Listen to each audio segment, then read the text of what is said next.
Malaysia on Tuesday, November 21, blasted the Commission on Human Rights, CHR, for its failure to launch an investigation into the crimes perpetrated by the Maute terrorists, particularly in war-ravaged Marawi City. Presidential spokesperson Harry Roque said the international humanitarian law punishes both government agents and non-state agents. He slammed the CHR for noticing only the shortcomings of state agents and ignoring the atrocities that the Maute group committed. The CHR has been critical of the Duterte government's unabated, brutal war on illegal drugs. So far, I've not heard of any investigation conducted by the CHR on the atrocities committed by the Mautes, Roque told Palace reporters. It is always atrocities allegedly committed by state agents, no. And their position has been consistent. The role is to document abuses of human rights committed by state agents, which is wrong, because international humanitarian law punishes everyone, even non-state actors, he added. Roque said the Duterte administration would take initiative in conducting an investigation against members of the Maute group, since the CHR will not be any help in attaining justice for the victims of Marawi crisis.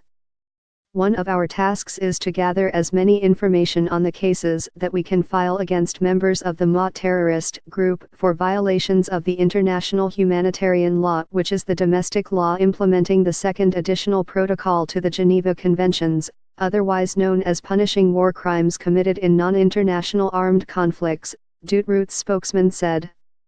We will do this knowing that the CHR will not be any help in according victims of the Maute terrorist group's justice, he added. Roque's statement was in response to CHR Commissioner Roberto Eugenio Cadiz's remark on Monday, November 20, challenging the spokesperson to take a stand amid threats to the rule of law. Cadiz, in a speech before the Integrated Bar of the Philippines, likewise lambasted President Rodrigo Duterte, whom he called an advocate of extrajudicial killings, for attacking those who express adverse opinions on the bloody campaign against illegal drugs. The challenge to human rights defenders and the legal profession today, first and foremost, is to be brave in speaking truth to power, to go beyond legalese or legal gobbledygook, to realize the relevance of the legal profession, rather than rationalize its limitations, Cadiz said. We now have a president who openly advocates extrajudicial killings, let us not beat around the bush on this, and who has been very successful in creating the narrative that human rights is an obstacle to his anti-drug campaign, he added.